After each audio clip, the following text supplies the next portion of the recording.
Good morning students. तो previous class में हम लोग डिस्कशन कर रहे थे कि इसके बारे में, जनरेशन ऑफ साउंड के बारे में। ठीक है, तो मैंने आप लोगों को क्या बताया था कि साउंड जनरेट कैसे होता है। यदि हम एक एक्सपेरिमेंट बेसिस पर देखते हैं तो एक मेटल सरफेस रहता है, एक ट्यूनिंग फॉर्क रहता है, उसे क्या करते हैं, मेटल सरफेस से स्ट्राइक करते हैं तो उसमें क्या जनरेट होता है, वाइब्रेशन जनरेट होता है। ठीक है, तो चलो नोट डाउन करो। When the tuning fork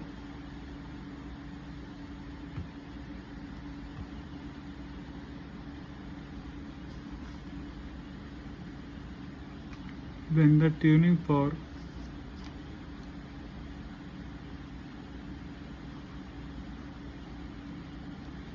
is struck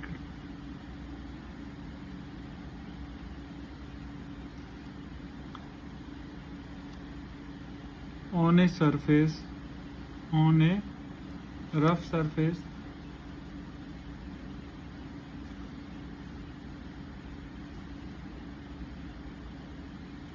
then the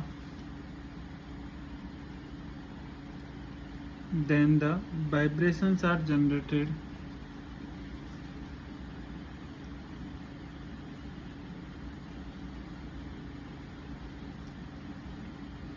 Then the vibrations are generated.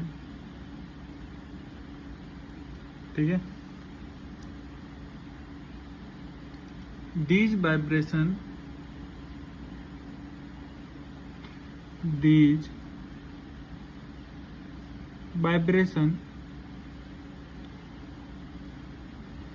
leads to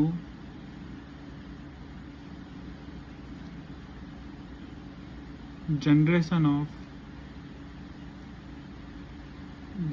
of sound wave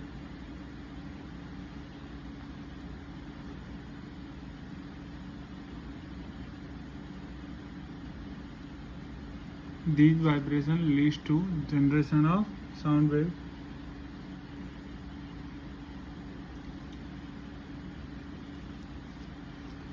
These vibration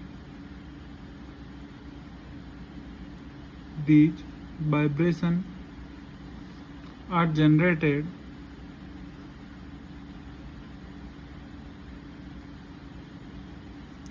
in the form of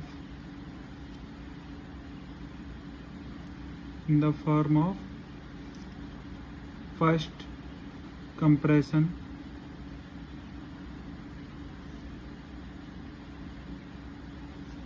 second rarefaction.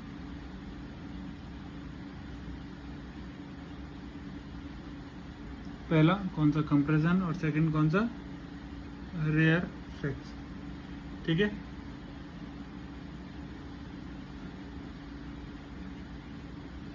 ये डायग्राम ड्रॉ करना किसका, ट्यूनिंग फॉर्क का।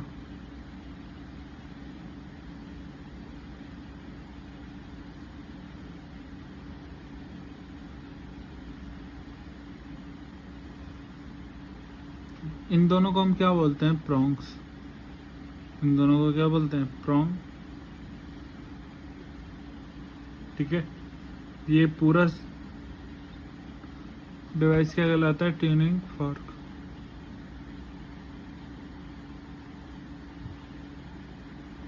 Note कर लिया।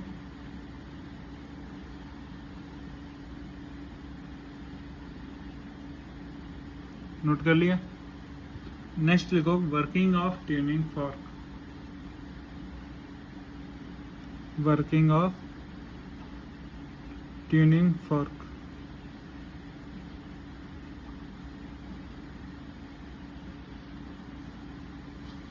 इसमें लिखो, when the tuning fork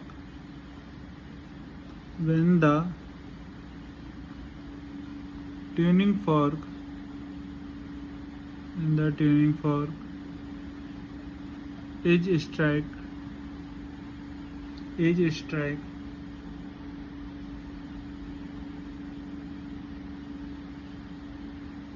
against a solid surface,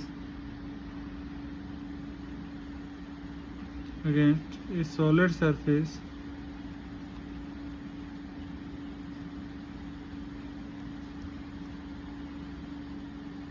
vibrations are generated, vibrations are generated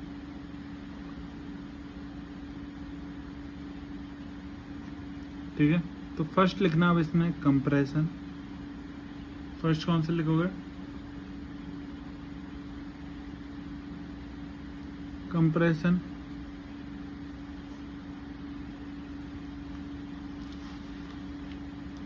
अब इसमें लिखो due to the vibration of prongs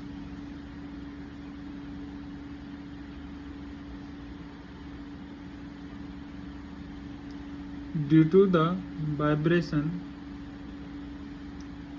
prongs of tuning fork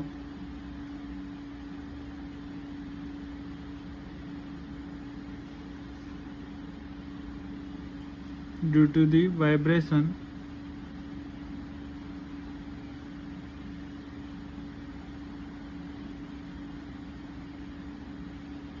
prongs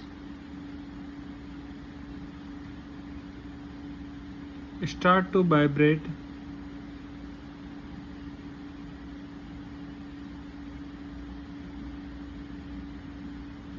start to vibrate ठीक है। when the prongs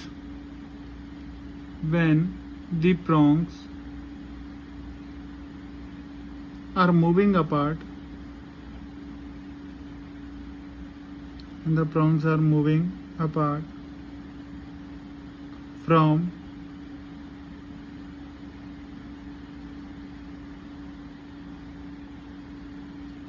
their natural state, from next लिखना their natural state,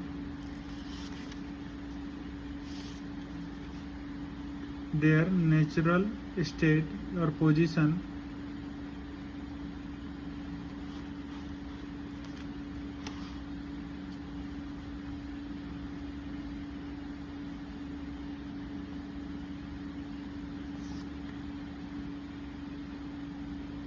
और position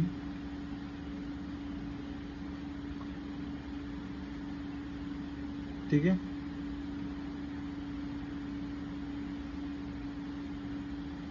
the air particle position, the near by air particle, near by air particle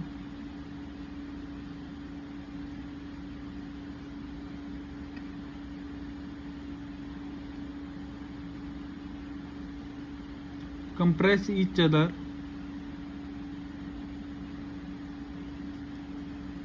compress each other and at that place the density of air particle, the density of air particle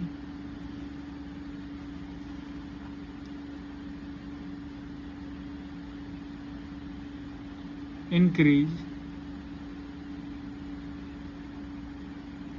the density of air particle increase and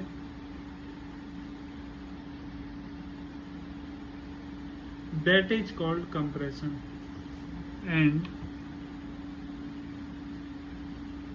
that is called compression।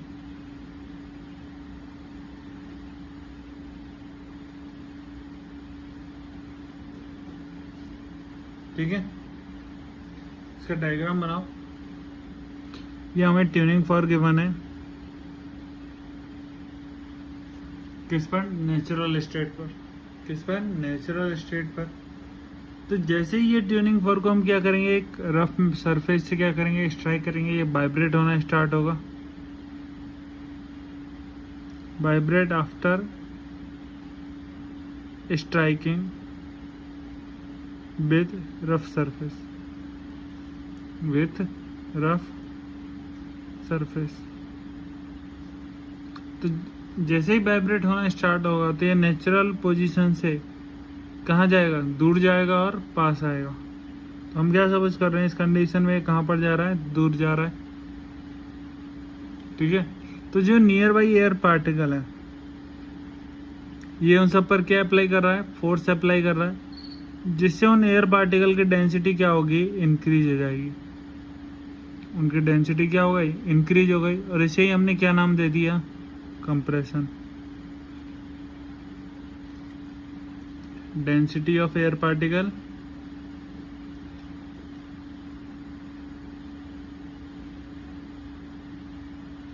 Increase. आ गई बात समझ में? ठीक है, तो compression किसे कहते हैं, जब ट्यूनिंग फॉर्क वाइब्रेशन करता है और अपनी नेचुरल स्टेट से अभी जाता है, उस टाइम पर एयर पार्टिकल कैसे हो जाते हैं, डेंसिटी इंक्रीज हो जाती है, उन पर फोर्स अप्लाई होता है, उसे ही क्या बोलते हैं, कंप्रेशन। ठीक है, नेक्स्ट लिखो rarefaction.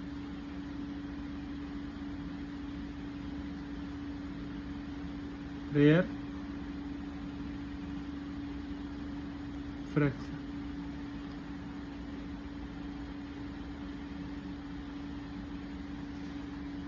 With the same process, with the same process,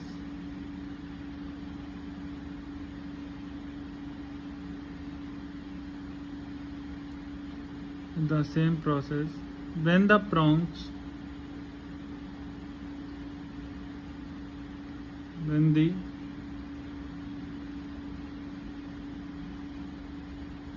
prongs start to move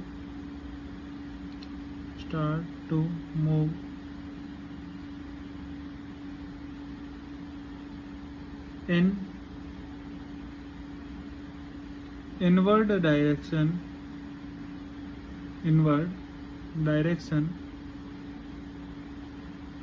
then the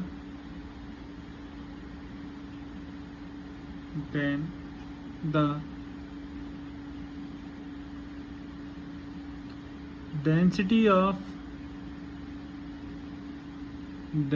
of nearby, then the density of nearby air particle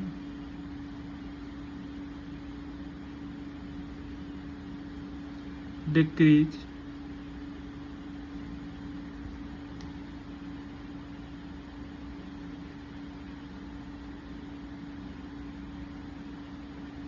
ठीक है, this is called rarefaction, this is called rarefaction. ये चीज क्या कहलाती है, rare fraction कहलाती है। ठीक है,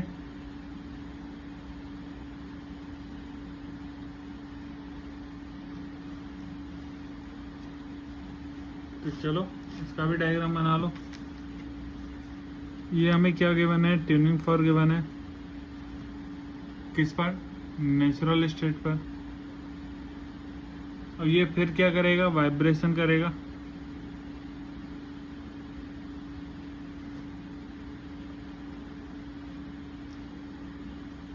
वही same vibration after strike with surface. इस बार प्रोंग्स किधर की साइड मूव कर रहे हैं, क्या नेचुरल पोजीशन से इनसाइड। ये देखो ये नेचुरल स्टेट है, अब कहाँ पर, नेचुरल पोजीशन से इनसाइड मूव किया। तो एक चीज बताओ कि जो नियर बाई एयर पार्टिकल है उनको एक्सपेंड करने के लिए ज़्यादा एरिया मिल गया, उनको एक्सपेंड करने के लिए ज़्यादा एरिया मिल गया, तो इसीलिए फिक्स एरिया या फिक्स रीजन में डेंसिटी ऑफ एयर पार्टिकल क्या हो गया, decrease. Density of air particle क्या हो गया, डिक्रीज।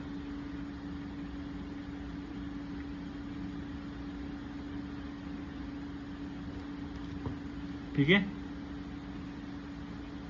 अब क्या होता है जब साउंड ट्रेवल करता है तो कंटिन्यूसली क्या जनरेट होते हैं, कंप्रेशन और रेयर फ्रैक्शन। तो नेक्स्ट लिखना, when sound travel when sound travel, यहाँ तक नोट कर लो, उसके बाद लिखना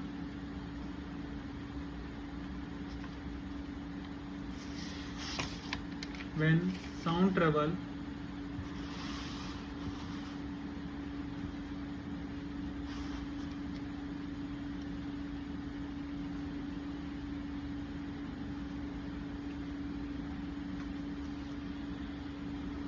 continuous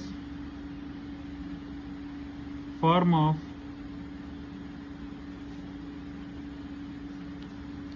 compression and rarefaction is formed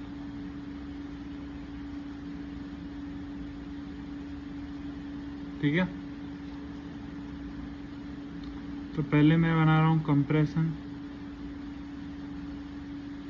यहाँ पर एयर पार्टिकल का डेंसिटी क्या रहेगा, थोड़ा ज़्यादा रहेगा। फिर यहाँ पर रेयरफेक्शन, यहाँ पर एयर पार्टिकल का डेंसिटी क्या रहेगा, रिलेटिवली कम रहेगा। ठीक है,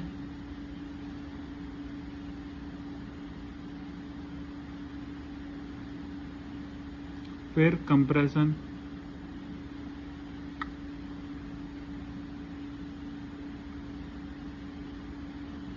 अगेन रेयरफेक्शन। तो ये कंटिन्यूस प्रोसेस क्या होता है, कंप्रेशन रेयरफेक्शन वाला चलता रहता है। ठीक है, फिर क्या बनेगा, कंप्रेशन। तो ये दोनों क्या हो गए, कंप्रेशन।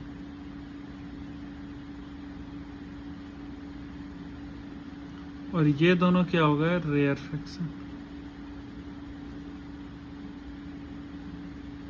समझ में आया, ये दोनों क्या हो गए, कंप्रेशन, और ये दोनों क्या हो गए, रेयरफेक्शन। ऐसा भी कर सकते हो, पहले रेयरफेक्शन बने फिर कंप्रेशन, लेकिन ये लगातार किस फॉर्म में चलता रहता है, कंटिन्यूस फॉर्म में चलता रहता है। ये कंप्रेशन रेयरफेक्शन, कंप्रेशन रेयरफेक्शन। और इसी की फॉर्म में क्या होता है, साउंड लगातार ट्रेवल करता है। ठीक है, तो अब हम नेक्स्ट क्लास में पढ़ने वाले हैं कुछ फिनोमिना इसी से रिलेटेड, साउंड वेव से, कुछ फिनोमिना जो साउंड वेव से रिलेटेड हैं, जिसमें हम लोग पढ़ेंगे अबाउट द एम्पलीट्यूड, वेव का फ्रीक्वेंसी, ठीक है, time period of wave, relation between frequency and time period. इन सब के बारे में हम लोग नेक्स्ट क्लास में डिस्कस करेंगे। तो ये सब चीज़ें वो क्या कहलाती हैं, फिजिकल क्वांटिटी। तो सब चीज़ें क्या कहलाती हैं, फिजिकल क्वांटिटी। तो अगली क्लास में हम लोग फिजिकल क्वांटिटी ऑफ वेव के बारे में डिस्कस करेंगे। तो चलो नेक्स्ट क्लास में मिलते हैं।